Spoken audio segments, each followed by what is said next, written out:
항공기를 만드는 방법. 우리 상황하고도 맞고 해서 미국 공군에서 쓰고 있는 사례들을 본따서 많이 했습니다. 항공기를 만드는 과정. 당연히 영어로 회의가 진행이 되었고요. 정대리 회의록을 작성해보게 라는 말을 듣고는 거의 멘붕에 빠졌습니다. 모든 것이 처음이었다.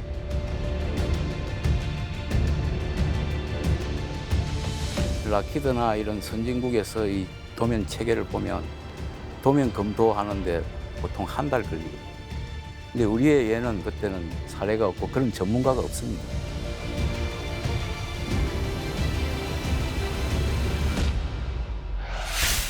그래서 우린 결정했다.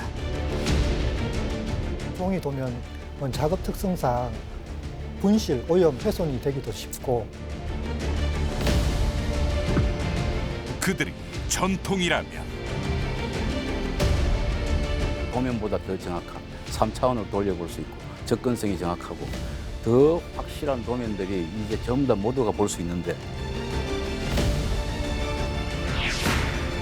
우린 혁신이다.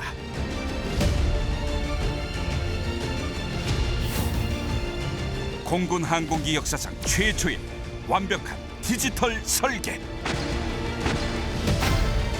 T-50 초음속 고등훈련기 개발사.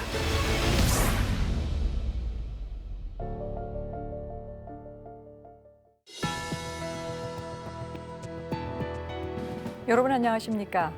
첨단 국가의 초석 방위산업의 남희경입니다. 오늘은 지난 시간에 이어 T-50 고등훈련기의 상세 설계 검토와 도면 배포 과정에 대해서 살펴보겠습니다. 오늘 함께 하실 세 분 소개합니다. 먼저 공군 항공사업단 소속으로 고등훈련기 개발 사업을 관리하셨던 고심재 대표 모셨습니다. 안녕하십니까, 고심재입니다. T-50 사업 초기부터 지금까지 형상 관리를 주관해 오신 이수천 수석연구원 자리하셨습니다. 안녕하십니까, 이수천입니다. 마지막으로 한국항공에 근무하시며 국산 항공기 설계와 형상 관리를 담당해 오신 정현석 수석연구원 함께 하시겠습니다. 안녕하십니까. 정현석 수석입니다. 네, 이제 정현석 수석연구원님은 우리 프로그램에 처음 오늘 출연하시게 되는데요. 이제 개인 프로필을 살펴봤더니 항공기뿐만 아니라 K9 자주포에서도 또 개발을 하셨는데요. 그 T-50 고등훈련기 개발에는 어떤 계기로 이게 참여하게 되셨습니까? 예, 제 같은 경우는 좀 얼떨결에 이쪽으로 참여하게 되었는데요. 92년도 삼성항공에 입사해서 K9 자주포의 설계를 6년 정도 하다가 예.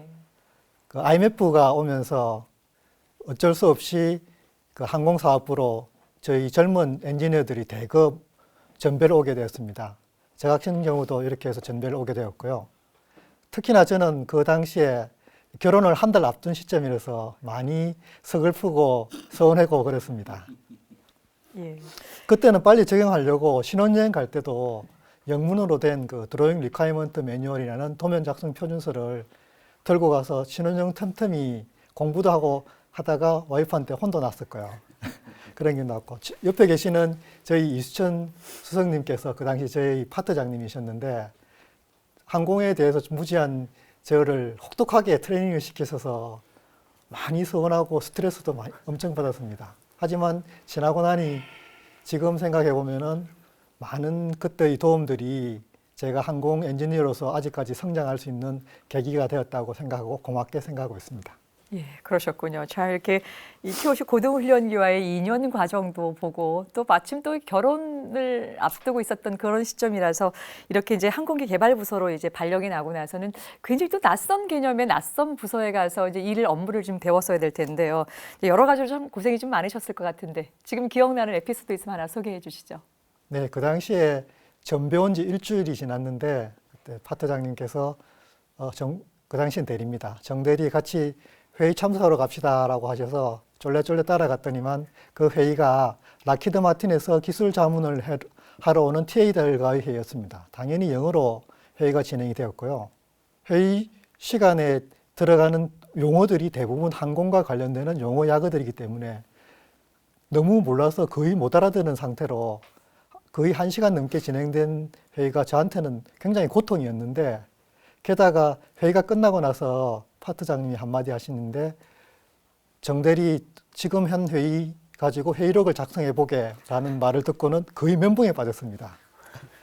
그날 이후로 이 생소한 항공 용어 약어가 내가 파야 될 길이다 생각하고 열심히 찾고 있었는데, 또 그걸 보신 그 파트장님이 그거 그냥 이렇게 보는 김에 책자로 만들어 보지 하시는 그 한마디로 대한민국의 항공에서는 최고인 항공기술 용어집이라는 게 탄생하게 되었습니다. 저는 자부심을 가지고 있는데요.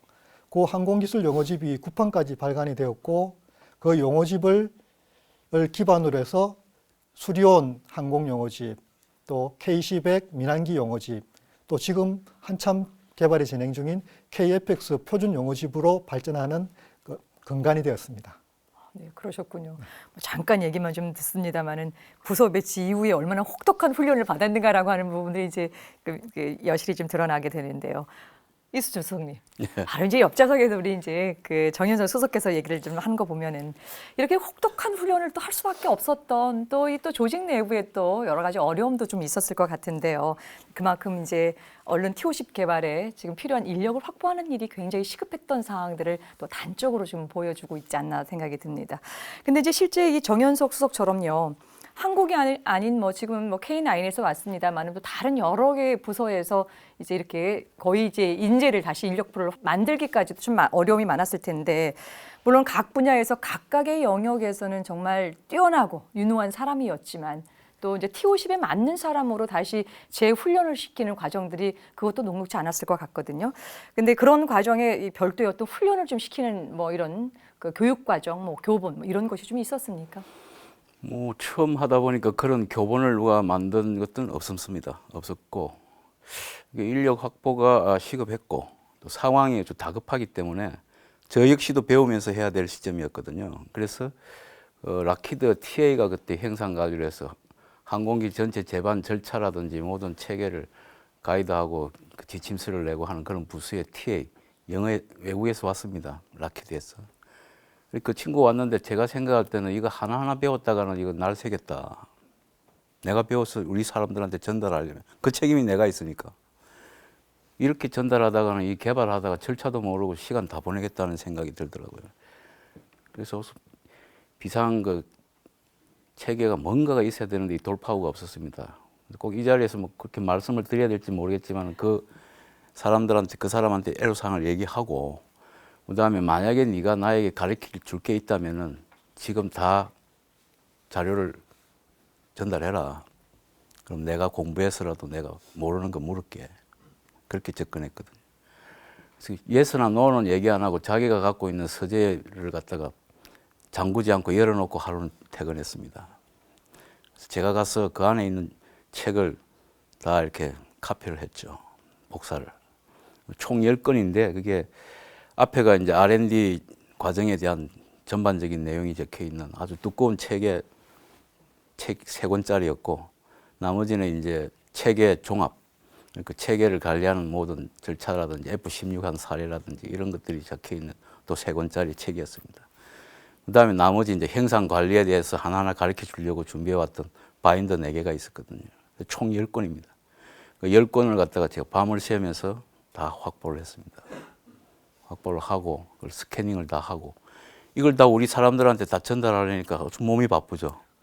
그래서 매일매일 그걸 갖다가 요약하고 필요한 정보를 집약해가지고 전파를 하고 교육을 하고 번역할 시간도 없이 영어 그대로를 그냥 부린 겁니다. 그래서 그렇게 홍보를 하면서 설계는 진행되고 그런 과정을 하나하나 밟으면서 저 역시 공부하면서 모든 사람들이 이제 따라오게 만든 거죠. 그 지금 10권의 책이 지금도 가면 제 책상 밑에 있는데 그걸 가지고 이제 카이나 정부하고 얘기하면서 이제 국내 절차화를 다 시킨 거죠. 그래서 국내 정부에 있는 절차가 이미 있는 거는 그걸로 대체하면서 없는 거는 같이 상의하면서 현장 그 관리 사무소 요원들하고 같이 배포도 하고 같이 절차도 만들고 그렇게 했습니다. 그러셨군요. 우리 지금 정현석 수석님의 이야기는 좀 잠시 뒤에 좀 구체적으로 좀 더 하기로 하고요.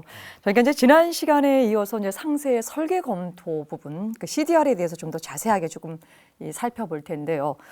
이 수석님, 예. 그냥 CDR은 뭐 말 그대로 이제 상세 설계의 내용을 검토한 과정인 만큼요. 굉장히 복잡하고 이 설계 내용, 복잡하고 다양한 설계 내용들보다 이제 정확한 부분으로 이 검토할 전문 인력들을 또 배치를 좀 해야 되는데요.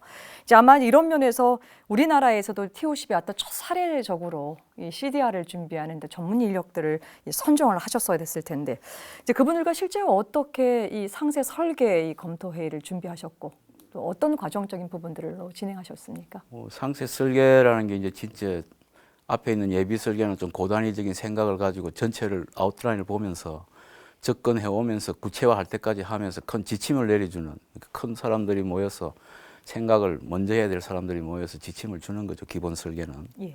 그 기본 설계를 가지고 상세 설계라는 것은 그렇게 얘기하는 사람들도 직접 설계를 해본 경험이나 이런 게 없거든요. 지침은 내릴 수 있는지언정 상세 설계를 하나하나 깨알같이 그릴 수 있는 그런 사람은 아니거든요. 그래서 그런 지시를 받고 그것을 제품으로 이제 반영하기 위해서 나사 하나까지 볼트 하나까지 이렇게 확정해 가면서 거리 엮는 작업들이 아주 어려운 작업입니다. 예. 말로만이 아닌 실제 제작할 수 있는 도면을 현장 사람들이 고등학교 이상 나온 현장 하는 사람 작업자들이 알아볼 수 있는 모든 사항을 다 반영해야 되거든요.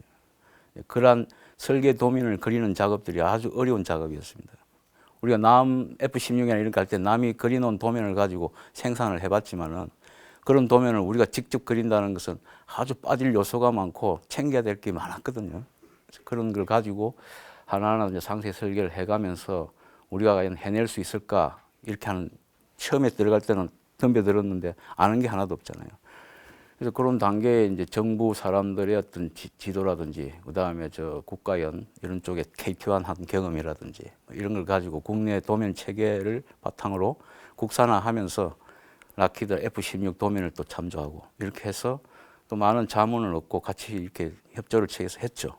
이렇게 하면서 이제 나중에 이 도면이 되면 나중에 검토를 해야 되니까 실무적으로 막 준비를 하면서 이제 각종 개통, BCR이라 해가지고 베이 코디네이션 리뷰, 그다음에 BRB라 해가지고 이제 베이 리뷰 미팅, BRM 이런 식으로 해서 아주 실무자 레벨끼리 모여서 협의해가지고 하나하나 모르는 걸 물으면서 정해나가는 과정. 그 다음에 베이끼리 연결하면서 중요한 결정이 있으면 팀장들 간에 결정을 하는 것들. 거기서 안 되면 다시 TA의 치프 엔지니어까지 올라가서 정책적으로 어떤 지침을 받아야 되는 것들. 그런 단계를 둬가지고 설계를 하나하나 분질러 가면서 결정이 안 나는 것들에 대해서는 공군이나 그 다음에 우리 그 관리 요원들, 그 다음에 TA, 그 다음에 우리 설계 팀장들끼리 모여서 하나하나 결정해 나가는 거죠. 그렇게 나중에 결정을 해서 체계 SDR이라는 체계 시니어 디자인 리뷰라고 아주 20년 이상 고참이 내려다보는 그런 그 리뷰 미팅을 가지면서 자기들은 옛날에 F-16이던 미국에서 많은 한 20-30년 동안 비행기를 실제 개발해 봤으니까 그러한 능력에 대해서 지적해 줄 사항은 눈에 뻔해서 뻔하거든요. 경험이 있으니까. 예. 그런 사람들의 어떤 지적 사항을 다 받아서 하나하나 반영하면서 SDR을 3차까지 오면서 이제 거의 설계를 다 해낸 겁니다. 그래서 시니어 디자인 리뷰를 하면서 정부, 그다음에 락히드 사람들, 국가연 등등 하여튼 동원할 수 있는 모든 사람들이 다 전문가들이 동원해가지고 같이 검토해서 이 정도 도면으로 계속 확정해 나가야겠다 이래서 최선을 다해가지고 해가지고 이제 마지막에 상세 설계라는 걸 봉식했죠. 그 밑에 과정에서는 그런 사전 리뷰하거나 코디네이션 하는 과정들은 다 함축된 거죠. 단체가 같이 움직인 거죠. 그래서 상세 설계를 CDR 할 때는 어차피 속마음속은 우리가 이만큼 해냈는데 다음에 할 일이 이제 뭐가 남았다 하는 선으로 액션 아이템을 내는 선으로 이제 맨 마지막 5단계까지 간 거죠. 그래서 맨 마지막에 정부하고 하는 공식 CDR에서 이미 다 같이 일했으니까 지금까지 아직 부족한 게 뭔지 뭘 더 해야 되는지를 추천 사항 내지는 레코멘데이션 사항이라든지 꼭 집어야 될 거는 서로 합의해서 액션 아이템을 잡아서 그렇게 마무리를 한 것입니다. 상세 설계를. 예, 그러셨군요.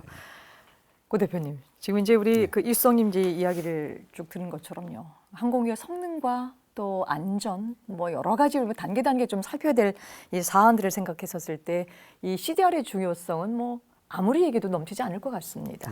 이제 그런 만큼 항공기 개발 역사가 긴 우리 뭐 선진 그 항공사나 뭐 국가들 이런 걸 봤었을 때 그 PDR이나 CDR 같은 이 설계 검토 시스템 혹은 또 이런 것들을 주재하는 이 회의 인력 풀들 이런 것들이 조금 잘 구축된 선진 사례가 좀 있습니까?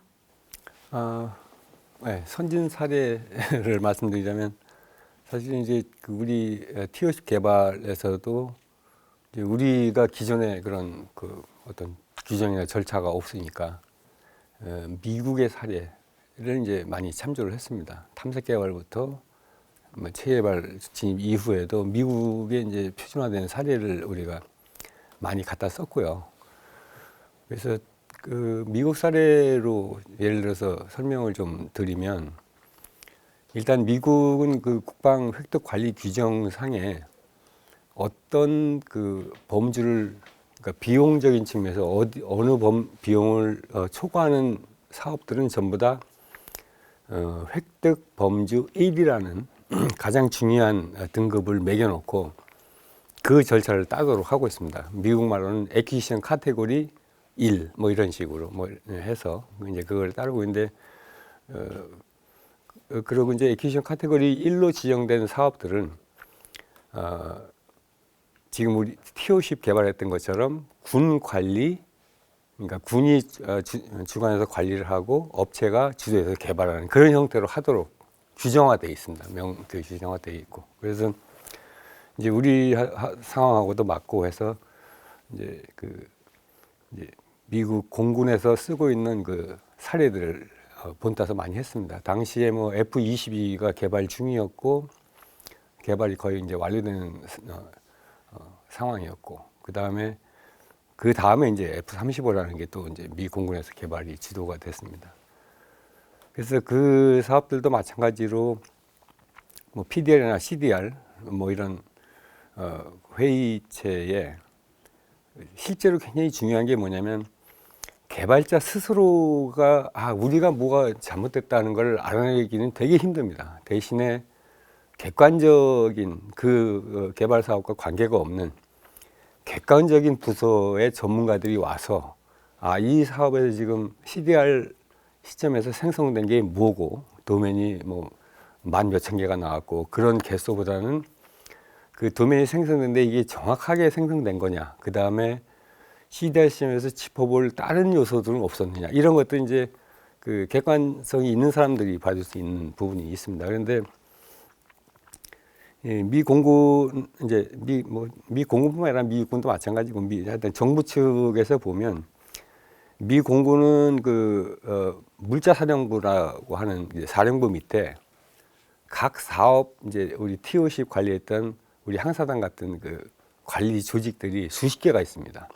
그 중에 한 개가 이제 뭐 F-22 개발 사업, 사업 관리실 뭐 이렇게 스포라고 보통 하는데요. 이 수십 개의 조직들이 한 비행단 안에 있으면서 서로 객관성을 유지하고 있어요. 그러니까 F-35를 사업을 주관하는 그 사업실에서는 어떤 이제 PDR이나 CDR이나 또는 뭐 이후에 된 FFRR이나 이런 설계 검토해야 할 때 주변의 딴 그 사업 부서의 전문가들을 초빙해서 그 사람들을 객관성이 있는 검토 요원으로 활용할 수가 있는 이제 조직적인 기반이 많이 돼 있습니다. 뿐만 아니고 이제 그 항공기를 직접 개발하는 뭐 락히드 마틴사나 뭐 보잉사나 이런 그 회사 자체들도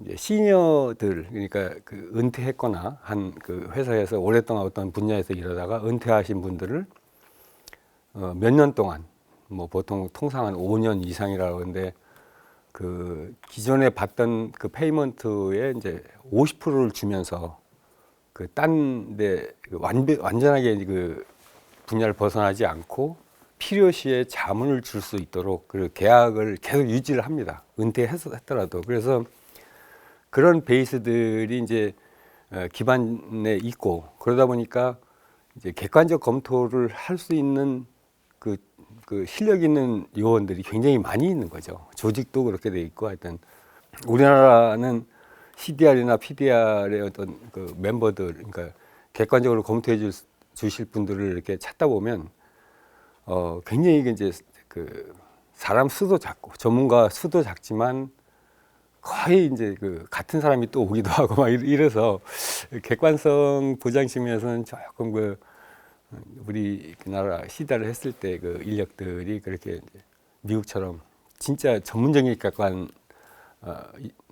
전문적으로 객관적인 요원들이 아니고 약간 이제 뭐 좁다 보니까 그 인력 풀에서 또 뽑고 또 초빙을 하고 하는 게 이제 주목되는 게 있죠. 그래서 사실은 뭐 미국은 이제 그 어떤 무기 체계 개발에는 세계 최고의 그 능력과 수준을 갖고 있는 나라다 보니까 거기로 하고 비교할 수는 없습니다. 없는데 우리도 그 하여튼 시달을 할 때 그런 군 쪽에서 이렇게 초빙 멤버들을 볼 때는 상당히 좀 어려웠었다. 하여튼 어떤 식으로 해서든 좀 제도 개선을 통해서든 미국처럼 좀 객관적인 검토위원들을 확보할 수 있는 방안이 좀 있어야 되지 않을까 그렇게 생각하고.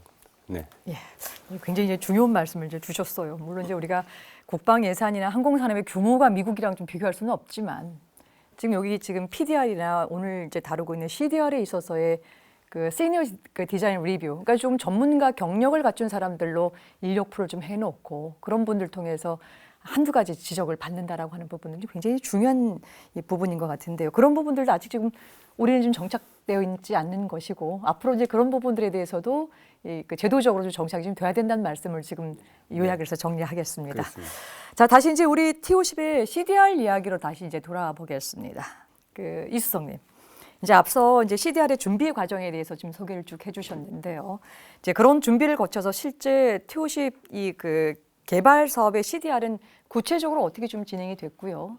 또 상세 설계 검토 회의 이후에 어떤 뭐 지적 사항들 또 개선해야 될 이런 부분들이 좀 어느 정도 있었는지 대략적인 측면으로 좀 설명을 좀 주시죠. 금방 좀 전에 앞에서도 말씀드렸다시피 CDR은 최종 마지막 단계이기 때문에 아까 5단계로 해서 아주 조심스럽게 접근했다고 말씀드렸죠, 그죠?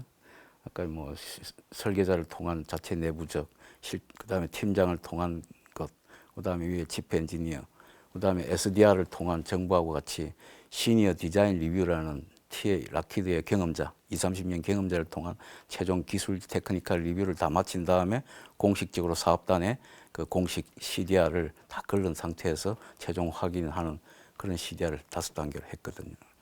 그런 단계를 하면서 이제 그렇게 해도 아직 남아 있는 게 이제 아직 요구도에서 이제 뭔가 아직 더 확실히 해야 되는 것들이라든지, 그 다음에 아직 우리 직접 해보지 않는 착륙 계통에 대한 어떤 착륙했을 때의 우리 충격에 대한 어떤 그 공차들, 그 다음에 착륙 경체를 조금 강화하면서 약간 스케일이 커졌는데 이제 항공기 기체 간의 어떤 충돌이나 이런 건 아직 진짜 실질적으로 없는 건지 그걸 시험을 통해서 확인을 해야 되거든요. 그런 데 대한 조그만 마진들. 그 다음에 광급으로 들어오는 엔진과의 어떤 관계. 뭐 큰 문제는 없겠지만 이제 광급으로 들어오니까 그 단계가 아직 남아있는 거죠. 그런 거 하고. 그 다음에 조종실 내에 이제 최신화를 할 것이냐 말 것이냐, 어디까지 열 거냐 하는 조종사의 어떤 의견이라든지 이런 걸 최종 확정하는 거는 뭐 군이나 저희들이나 그거는 설계에 들어가는 확정에서 최종 확정하는 게 했으면 좋겠지만 확정할 게 아니고 신중을 기해서 검토를 하자. 그 대신에 설계를 들어가고 제작 들어가면서 늦지 않은 시점까지는 확정하자는 걸로 결론을 보고 진행을 했습니다. 그런 게 조금 애로사항이지 나머지 뭐 기체 구조물이라든지 이런 측면에서 전반적으로 항공기를 제작하는 단계에서는 사전 단계에서 정부하고 공군, 그다음에 저희 카이, 그다음 국가연, 풍간소, 그다음에 해외 업체들 이런 관계들을 총동원했고 5차례를 거치면서 많이 검토를 했기 때문에 그런 노력을 많이 한 겁니다. 했고 그렇게 접근했기 때문에 티오공은 체계적으로 잘 준비를 했던 사업인데 과연 그 능력이나 이런 것들이 100% 다 있는 상태에서 한 것이냐 하는 건 아까 전에 뭐 그 우리 실장님도 얘기하셨지만은 그런 데 대해서는 아직 경험적인 면에서 뭐 100%를 더 퍼부어졌다고는 저는 생각은 안 합니다. 그래서 향후 KPX 할 때는 아마 이 실력 갖고 가면은 그보다는 더 나은 단계로 들어가지 않을까 이렇게 믿습니다. 예, 말씀 잘 들었습니다. 여러분께서는 지금 첨단 국가의 초석 방위 산업을 시청하고 계십니다. 미국은 세계 항공 산업을 이끄는 독보적인 강국이다. 한국항공우주산업진흥회에서 발표한 2015년 세계 항공우주산업 순위를 살펴보면 미국은 매출액과 고용 면에서 모두 독보적인 1위를 기록하고 있다. 군용기 보유 숫자를 살펴봐도 마찬가지다. 항공우주 분야 전문 매체인 플라이트 글로벌에 따르면 2018년 기준 전 세계 161개국이 보유한 군용기 숫자는 모두 5만 4천여 대. 그중 미국이 보유한 군용기는 13,400여 대로 전 세계 군용기의 4분의 1이 미국에 있는 셈이다. 2위에서 7위를 기록한 국가들의 군용기를 모두 더해도 13,875대로 미국 한 나라가 보유한 군용기 숫자와 비슷하다.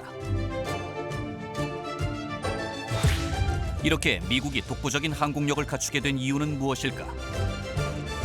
가장 큰 배경은 전쟁이다. 제1차 세계대전까지는 유럽이 미국을 앞서갔다.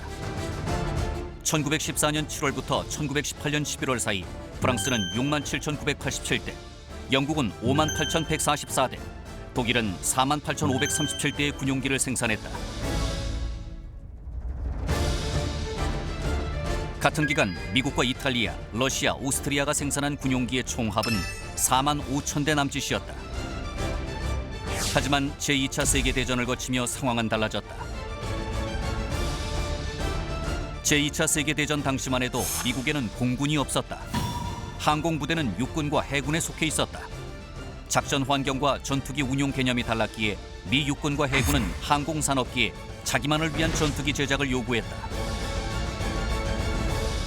항공기 제작사들은 이에 부응해 전투기들을 개발해 수천, 수만 대를 육군과 해군에 납품했다. 제2차 세계대전 기간 중 미국 항공산업계가 생산한 전투기와 폭격기, 수송기, 훈련기, 초계기, 헬리콥터의 총 대수는 28만 대였다. 특히 전쟁 말기에 완성된 P-59 시리즈, 1944년과 1945년에 각각 천여 비행에 성공한 XB-80과 FH-1 팬텀 등 제트 전투기의 발전 가능성을 주목한 미국은 전후 본격적으로 제트 전투기를 개발해 항공산업에 새로운 활로를 열어주었다. 더구나 나치 독일에서 입수한 각종 기술 자료와 미국으로 이주한 독일인 기술자들이 항공산업계로 흡수되면서 미국의 제트 전투기 개발은 새로운 국면을 맞았다.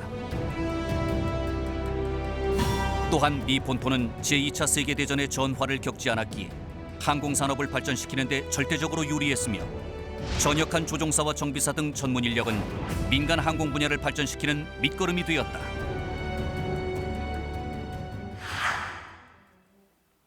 첨단 국가의 조속 방위 산업. 오늘은 T-50 고등 훈련기의 개발 사업에서 상세 설계 검토와 도면 배포 과정에 대해서 살펴보고 있습니다. 고심재 대표님. 네. 이제 CDR이 확정이 되면 이제 바로 다음 단계로 가는 것이 형상 관리 단계로 이제 넘어가는데요. 우선 이 형상 관리라고 하는 개념이 어떤 것이고요. 지금 이제 앞선 단계와 어떤 연계성을 갖고서 우리가 보면은 좋겠습니까? 네. 말씀하신 대로 이제 CDR 이후에는 이제 공식적인 형상 관리 단계로 들어갑니다. 그런데 예를 들면 이제 개발 사업에서 그 지난번 차수에 말씀드렸던 이제 PDR에서 CDR까지도 설계 변경이 계속적으로 발생을 하고요. 그 중간에 이제 뭐 영어로 하면 이제 트레이드 오프 스타디라고 하는데 뭐 한국말로 하면 비교 선정 연구, 뭐 이게 적절한 표현이 될지 모르겠지만 여러 가지 그 이제 대안과 기존 안과의 비교 선정을 계속하는 과정들이 반복이 됩니다. 계속 반복이 되고 하는데.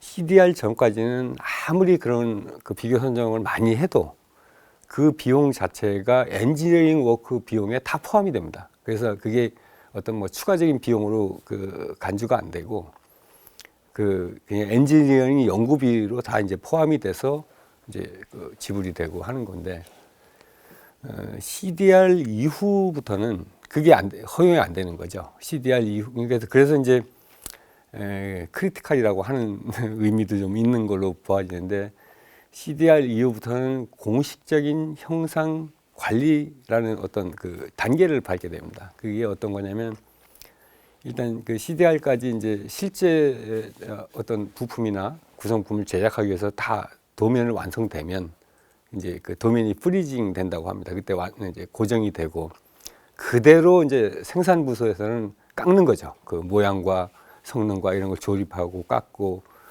필요한 거는 뭐 일부 시험도 하고 하면서 이제 쭉 가는데 그 기본적인 생산하고 있는 형상이 바뀌어 버리면 그동안 그 작업했던 뭐 어떤 그 제품들은 다 폐지가 되고 폐품이 되는 거고 새로 만든 형상으로 또 다시 만들어야 되고 이제 이런 과정들이 하다 보니까 그거를 이제 그 CDR 이전 단계 형상 관리 이전 단계에서 했던 것처럼 엔지니어링 비용으로는 지불이 될 수가 없고 그때부터는 우리 공군 입장에서는 왜 형상이 변경이 됐느냐 그거를 타당성을 이제 형상 변경 하려고 하면 그거에 대한 타당성과 비용과 기간의 영향을 다 검토해서 형상 변경을 승인합니다라고 승인해주면 거기에 수반되는 일정과 비용만큼 돈을 더 주는 거죠. 우리 사업관리비에서. 그래서 이제 그 공군 입장에서는 가능하면 형상 변경을 안 해주려고 하는 쪽이고 카이 입장에서는 이제 연구하다 보니까 CDR 때 확정된 설계 도면이 약간 문제가 있습니다. 그래서 이걸 좀 바꿔야 되겠습니다. 그래서 이제 그런 쪽으로 이제 타당성을 인정받고 싶어 하는 거. 그래서 결국은 이제 대리회 관계가 시작된다고 보면 틀림없는데 하여튼 그런 CDR 형상 관리라는 그런 이제 큰 의미를 갖고 있고 굉장히 중요한 그 절차가 되겠습니다. 결국 이제 이 CDR을 거치게 되면은 형상을 변형하면 안 된다라고 하는 이런 그 암암리에 이런 그 상황이 진행이 돼야 되는데 이제 궁금해지는 것은요. 만약에 그럼에도 불구하고 이제 형상 관리 단계에서 변경 사항이 발생할 수밖에 없는 일들이 또 생길 것 같습니다. 이때 어떻게 처리가 되는지 궁금하고요. 우선 이제 실제적인 과정에서 그렇게 발생하는 형상 이걸 완전히 좀 바꾸게 되는 그런 빈도가 얼마만큼 나타나는지도 궁금하고요. 실제 이렇게 뭔지 수정을 하게 되면 거기 필요한 것이 예산과 또 책임 소재 문제가 반드시 이제 이게 따르게 될 텐데. 이제 그러다 보면은 자칫 공군과 업체 간에 있어서의 또 갈등이 또 빚어지기도 하고 그런 사례가 또 몇 개 좀 있을 것 같은데 이번에 이제 업체 측면에 우리 이수섭님께서 좀 말씀을 주시죠. 네, 책임 소재를 하면 국가 전체가 같이 통탄할 일이지만 아마 책임 소재라면 카이한테 있는 거죠. 카이가 설계를 하고 개발을 완료하고 승인을 받아야 되는 객체니까 저희가 승인체가 또 정부고. 근데 정부 입장에서는 너희한테 그 개발할 시간과 타임을 주고 그 기간을 주고 노력하는 것 갖다 봐주겠다고 한 기관이 시제작 아니냐. 그것을 우리한테 납품하는 게 아니고 너희들이 만들어서 이 제품이면 됩니다 하고 우리한테 입증하기 위해서 만들어 보는 게 시제품이다. 시제품을 군에 납품하는 건 아니거든요. 시제품은 저희가 만들어서 시험을 하는 제품으로 만드는 거거든요. 항공기까지 포함해서. 그러니까 시제품을 4대 만들고 정적 시제기 구조, 그다음에 이제 필요 시제기 해가지고 이제 이렇게 해서 총 6개. 나르지 못하는 거 2개, 나르는 거 4개. 이렇게 해서 만들어서 각종 비행 시험을 중복 없이 시험을 하고 합리적으로 짜서 몇 호기에 뭘 하겠다 짜고 구조 시험은 전부 다 정적은 이 시제기, 필요하고 오래 해야 될 시험은 이쪽 시계. 이렇게 해서 시험을 쫙 분산시켜서 개발에 필요한 모든 시험을 분산해갖고 다 치르는 거죠. 그렇게 치르면서 잘못된 것에 대한 시정도 하고 합격될 때까지 사이클을 돌리는 거는 개발자인 카이가 합니다. 하는데 거기에 들어가는 이제 비용 측면에서는 뭐 다 같이 공감하겠지만 정부 측에서도 상당하게 그거는 책임을 지고 있는 거죠. 그래서 비용이 수반된다 이러면 이제 1급으로 처리를 한 겁니다. 지금 이제 KPX 와서는 1급이 전부 다 정부 비용이 수반되는 기술 사항을 1급으로 하고 나머지는 전부 다 2급으로 이렇게 분리해서 카이한테 개발자한테 다 허용을 하면서 책임을 맡기는 거죠. 책임을 맡긴다는 건 책임을 그쪽한테 전가한다는 게 아니고 좀 재량권을 주고 개발할 수 있도록 그 양보를 해주는 거죠. 너희들이 개발해서 우리한테 이제 입증시켜서 마치면은 그걸 양산 호기로 받아들이겠다 하는 그런 체계니까 그런 건 아주 뭐 잘 그 체계를 거쳐갖고 KPX에서는 제대로 잡힌 것 같습니다. 거기 다 정부가 돈을 걱정해야 될 그런 기술 변경을 1급으로 하고 나머지는 2급에서 뭐 A, B, C, D 해갖고 한 4등급으로 나눠서 중요에 따라서 기술적으로 다루는 걸로 지금 되어 있습니다. 근데 이제 이렇게 하면서 저희가 아까 저번에도 뭐 CDR 전까지 도면을 전부 다 완료했다 하지만은 실제 그때까지도 이제 완료할 수 없는 그런 도면들은 또 있거든요. 그래서 그런 도면들을 아직 정부하고 우리하고 확인해가지고 운영 조건이라든지 또 개선해야 될 것들, 가장 최신의 변해가는 어떤 뭐 전략이나 전술이나 무장이라든지 이런 거에 대해서 조금 더 고민해야겠다는 그런 사항도 있을 수 있고, 그렇게 해서 운영상으로 좀 미뤄진 것들은 적절한 시점에 결정하는 걸로 하고, 요거도라든지 좀 미진한 사항을 빼고는 거의 다 결정을 하고 들어간 거죠.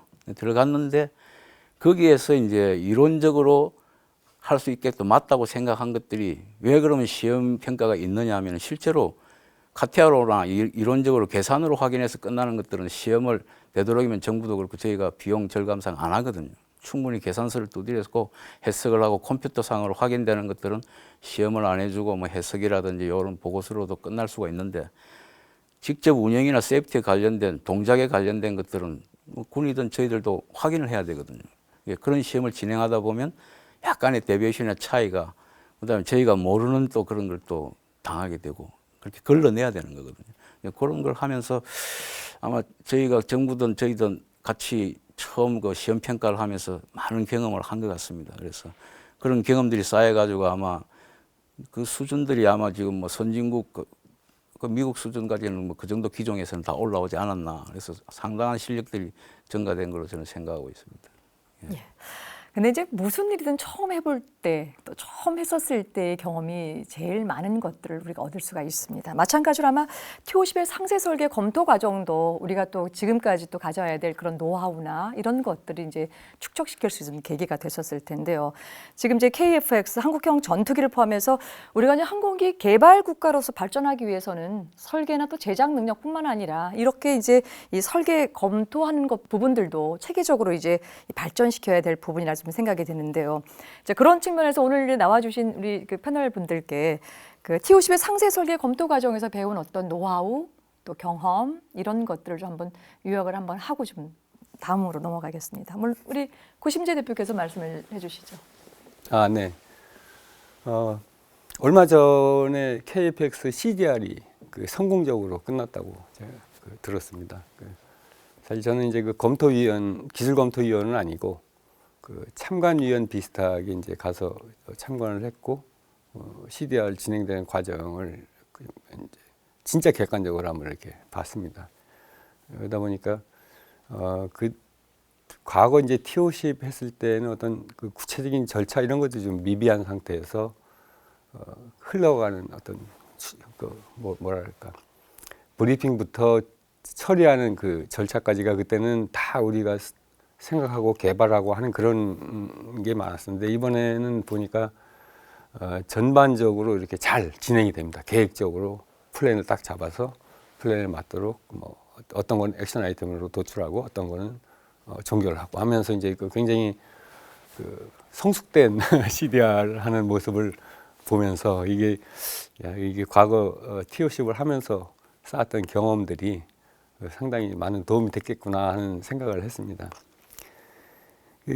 사실은 이제 하여튼 뭐 T50뿐만 아니라 모든 사업들이 그렇지만 국내에서 이제 처음 해보는 사업들이 굉장히 많습니다. 이제 군 사업도 그렇고 민간 사업도 포함해서 마찬가지인데, 과거에 우리가 못 해봤던 것들을 이제 T50을 하면서 처음으로 경험했던 것들이 뭐 CDR이나 절차상의 문제도 그렇고 실제 기술적인 디테일도 그렇고 굉장히 많은데, 그게 이제 한국항공에서 지금 당시 어떤 그 기술관리위원회라는 걸 운영하면서 그 축적된 기술들을 다 데이터베이스화 그 당시에 이제 시켜 놓았다는 걸 알고 있고요. 그래서 그 데이터베이스하고 절차들, 특히 이제 개발 절차들이 다 그 축적이 돼서 누군가의 손에 있어야지만 이게 나중에 활용 가능성이 있는 거잖아요. 그 다음에 아까도 말씀드렸지만 그것을 객관적으로 볼 수 있는 어떤 도구들, 눈들, 조직들 이런 것들이 이제 추가적으로 보완이 되면 앞으로 뭐 항공산업 하는데 큰 밑거름이 되지 않겠는가 하는 생각입니다. 그렇죠. 지금도 이제 그 데이터베이스 또 절차들 이런 것들 좀 더 기록으로 남아 있어야지 또 기록으로 또 해야 될 그런 기본적인 책무들을 조금 갖고 계시지 않을까 싶은 생각이 드는데요. 이번에는 이수준 수석께서는 어떤 교훈을 조금 얻으셨습니까? 예, 모든 엔지니어들이 얘기하지만 옛날에 티어공 하면서 이제 기술 변경이라는 게 그렇게 많이 횟수적으로 많이 생긴 이유가 그때 우리나라의 그 조급한 문화 그리고 어떤 관리자의 어떤 내가 책임지게 빨리 릴리즈해라 그런 사람 위주의 어떤 관리 문화 뭐 이런 것들이 조금 영향을 미치지 않았나 생각을 합니다. 락히드나 이런 선진국에서 이 도면 체계를 보면 도면 검토하는데 24일 해갖고 보통 한 달 걸리거든요. 전문가가 보면서 도면 하나 승인하는데 그 정도의 신중을 기해가지고 릴리즈 해가지고 이렇게 하는 거죠. 근데 우리의 예는 그때는 사례가 없고 그런 전문가가 없습니다. 없기 때문에 실제 그 당시로는 일이 터져야 지적할 사람이 나타나고 고쳐지는 거죠. 가만히 놔두면은 옆에 있는 사람들이 지적할 틈도 없고 무시 결과가 나와야 그걸 보고 지그지글 되는데 그걸 잡고 24일 한 달을 끌고 있으면은 더 이상 나올 것도 없는데 그런 상황에서는 그때는 도면을 빨리 그 평균 이상의 평균 정도의 엔지니어들이 기본에 따라서 표준적으로 내놓는 도면을 가지고 아는 사람의 몇 사람이 보면서 잡아내는 그리고 현장에서 잡아내고 그래서 몇 단계로 잡아내는 일에 이제 충실한 것 같고요. 암만 기다려도 그것을 다 잡아내줄 사람은 아마 그 없다고 봅니다. 수량적으로 사람은 있겠지만 그렇게 수량적으로 없기 때문에 그때 문화는 그렇게 하면서 잘못 그려진 도면이라든지 뭐 품질이 안 좋은데 사람마다 다른 거라든지 이런 거를 그 짧은 시간에 다 표준화할 수는 없었거든요. 그래서 그렇게 하면서 아마 정부든 저희 행상관리든 많은 변경을 관리했던 것 같습니다. 근데 지금 오면은 KFX 오면서 이렇게 하면서 이제 그 많은 바탕이 된 게 그때 했던 다른 방법의 어떤 시도 실력이 많이 없으니 빨리 내놔가지고 변경 통제를 갖다가 24일 동안에 이렇게 4일, 5일, 일주일 만에 한 번씩 내면서 거의 한 4-5번을 도면을 내서 기술 변경은 4-5번 더 많은 거죠, 외국보다.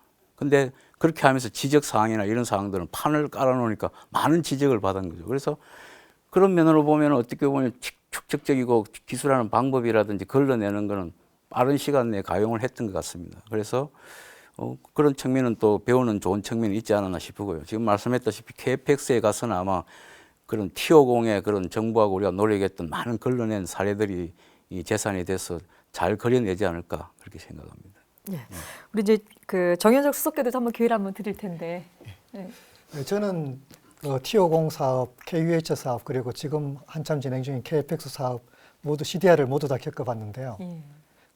보면은 T50 사업은 못 모르고 시작을 했고 KUH 사업은 그에 비해서 자만을 가지고 있습니다.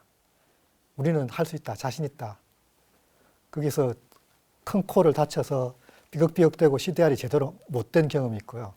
그래서 KFX는 거기서 심기일전해서 많이 배워서 철저히 준비해서 상당히 잘된 케이스로 기억이 되는데요. 역시 사람은 자만해서도 안 되고 안다고 해서도 거기서 걷지면 안 되고 훨씬 더 많은 것을 공부하고 준비해야 된다는 걸 느끼고 있습니다. 그렇죠. 우리는 매번 성공해서만 배우는 것이 아니라 오히려 실패하는 과정 속에서 더 많은 것들을 이제 배우게 되는 또 계기가 되기도 하죠. 자, 이제 이렇게 열심히 설계 도면을 그렸습니다. 또 검토까지 마쳤으니까 이제는 이 도면을 부품으로 이제 만들 차례인데요. 이런 과정을 도면 배포 또 부품 제작 과정이라고도 이제 하게 되는데요. 정수석님, 이 도면을 이제 배포하는데도 계획을 수립해야 된다는 얘기가 있습니다. 그 도면 배포 계획을 수립하는 목적이 뭐고요? 또 일반적으로 어떤 과정을 거쳐서 진행이 됩니까? 네, 도면 배포는 설계를 어느 정도 끝낸 상태에서 생산을 위해 도면이 차례차례로 나가야 되는데요. 그 제품을 생산할 때 일괄로 하지는 않기 때문에 먼저 필요한 부품을 먼저 생산을 할 수 있게 도면을 먼저 배포하는 겁니다. 그래서 단품이나 아니면은 벌크헤드 같이 아주 오래 가공이 필요한 도면들은 먼저 배포가 되고 또 뭐 예를 들어서 항공기 다 만들고 나서 붙이는 태극기 문양이나 아니면은 그 조종사들이 쓰는 헬멧 같은 거는 당장 필요가 없고 지금 살 필요가 없기 때문에 뒤로 미뤄도 되는 겁니다. 한정된 인력과 기간을 가지고 잘 유용하게 활용해야 되기 때문에 어쩔 수 없이 배포 계획에 따라서 순차적으로 맞춰서 하게 됩니다. 예. 근데 지금 잠깐 말씀만 들어봐도요. 지금 도면 배포 계획이라는 작업이 그야말로 항공기 부품 숫자만큼이나 굉장히 많고 복잡하다는 생각을 좀 갖게 되는데요. 이제 그런데도 이 작업도 정해진 할당량이 있었었고 또 그 할당량 맞추는 과정이 또 쉽지 않았다고 하는데 어떤 이야기입니까? 네, 맞습니다. 매일 아침 그 공장장 주관으로 도면 일일 배포 회의를 했습니다. 그러니까 아침에 그 할당량을 못 채운 그 부서장은 엄청나게 혼이 났거든요.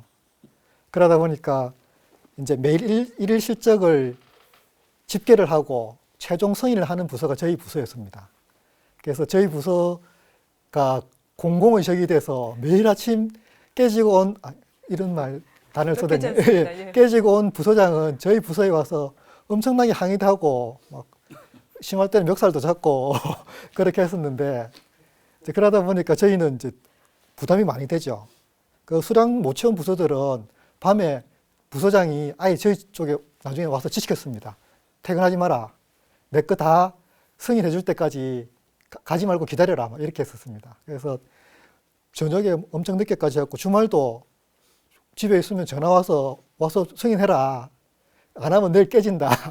이렇게 막 했었고요. 저 같은 경우 특히나 그 신혼 때인데 창원까지 한 100km 되거든요. 그걸 매일 출퇴근할 때인데 그 저녁에 9시, 10시, 늦으면 11시에 퇴근할 때도 제가 제일 먼저 퇴근하는 거라서 숨어서 눈치 보면서 이렇게 퇴근했던 기억들이 납니다.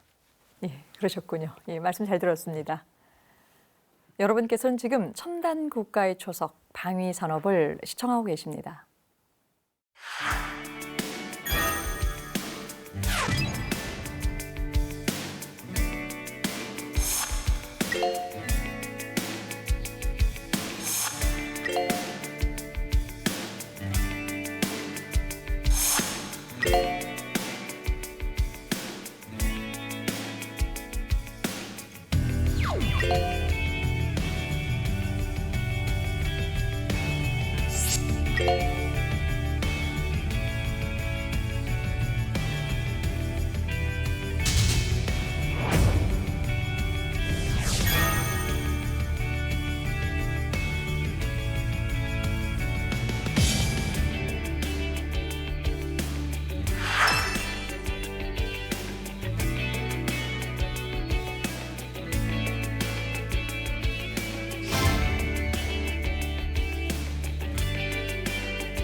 네, 자료화면 잘 봤습니다.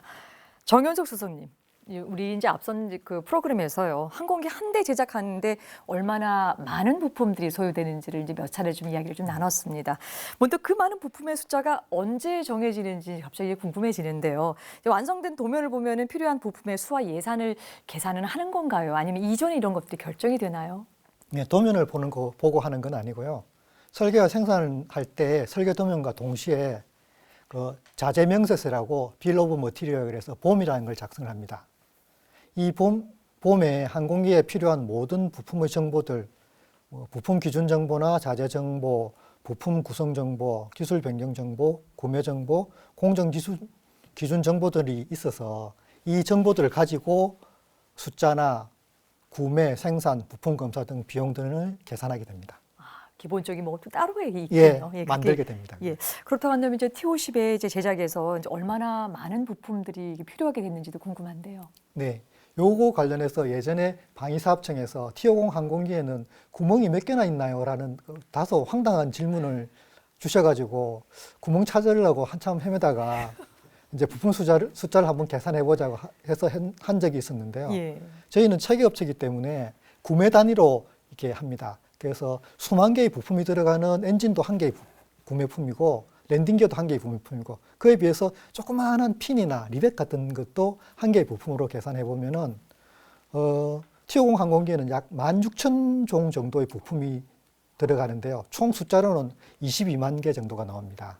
그중에 20만 개 정도가 볼트, 너트, 리벳 같은 조그마한 부품들이고 나머지가 이제 2만 개 정도의 뭐 구조물이나 구매품입니다. 그 볼트, 너트, 리벳 같은 거는 워낙 많이 쓰이기 때문에 수량으로는 훨씬 많게 됩니다. 그렇군요. 저는 이제 항공기 부품이 매번 뭐 우리가 이제 20만 개, 30만 개 얘기를 해가지고 했더니 20만 개 정도가 또 볼트 뭐 이런 것들로 해서 적용이 되어 있군요. 예, 말씀 잘 들었습니다. 근데 이제 이 그 T-50 항공기 개발은요, 이게 선진국도 선뜻 도전하기 힘들었던 이 동시공학을 적용해서 한 사례가 됩니다. 동시공학에 대한 개념은 뭐 이전에서 계속 이제 설명을 좀 드렸었고요. 제가 이제 궁금한 건 이제 마지막에 이제 여러분들께 좀 질문을 좀 드리고 싶은 거는 실제 이제 동시공학을 적용해서 부품 제작을 해본 결과 어떤 또 특징들, 또 어떤 또 장점들이 있었는가라고 하는 것들을 마무리 말씀으로 들으면서 좀 정리하겠습니다. 우리 정현석 수석께서 말씀을 좀 주시죠. 네, 기존 방식과 비교하면은 현장에 배포되는 종이 도면은 작업 특성상 분실, 오염, 훼손이 되기도 쉽고 도면을 찾으러 현장 작업자들이 여기저기 왔다 갔다 하기도 하고 또는 여러 도면들이 돌아다닐 경우에 어느 게 최신인지도 헷갈려서 불량이 나기도 했었습니다. 그렇지만 PDM이라는 그 동시공학을 적용함으로써 전산상으로 바로바로 떠 있고 배포도 한 종만 되기 때문에 그런 단점들을 다 커버할 수가 있었고요. 이 PDM 시스템은 저희 카이가 한국에선 최초로 도입해서 항공에서 아주 잘 사용했기 때문에 프랑스의 개발업체는 자기들이 마케팅할 때마다 한국 항공의 PDM이 이렇게 훌륭하게 잘 사용되고 T50도 개발하게 되었다고 여러 군데 막 자랑을 하고 다니고 있습니다. 그러셨군요. 우리 이수천 수석께서도 우리가 지금 이거 사용하는 방식의 특징들 또 장점들 한 번 더 말씀해 주시죠. T50을 통해서 이제 PDM을 활용한 모두의 접근성을 가지고 또 고객도 마찬가지고 숨겨져 있어서 방에서 고민하다가 종이로 그려내면 그것을 스캐닝 해가지고 전산으로 배포해서 그 얇은 전산망에 한 사람 한 사람 제한된 사람이 접촉해가지고 아는 사람만 아는 그런 속도감이라든지 접근성에서 아주 문제가 있었습니다. 그리고 또 책임관계도 있어가지고 그것이 확정되어서 넘어오면 나는 일을 시작할 거야 하는 다음 단계에서의 어떤 책임관계 때문에 단계별로 단절되는 시작과 끝이 연결되면서 종으로 길어지는 이런 사이클에서 이제 그런 말을 할 수 없을 만큼 모두 다 볼 수 있지 않느냐.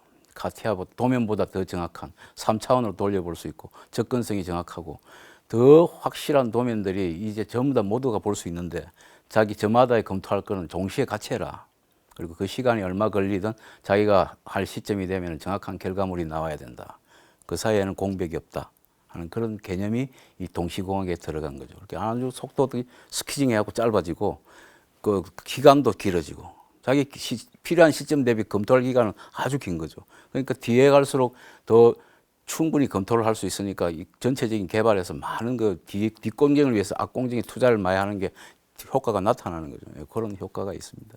이 PDM 시스템을 도입을 주도하신 분이 이수천 수석님이십니다. 그 당시에 불도저처럼 막 밀어붙이시는데 대단했었습니다. 그러시군요. 두 분이 이제 동시공학을 적용한 첫 사업으로서의 어떤 부품 제작에도 갖고 있는 특징들 종합해서 말씀 잘 들었습니다. 오늘 세 분 말씀 고맙습니다. 첨단 국가의 초석 방위 산업 오늘 준비한 것은 여기까지입니다. 저는 다음 시간에 더 알찬 내용 갖고 찾아뵙겠습니다. 끝까지 함께해 주신 여러분 고맙습니다.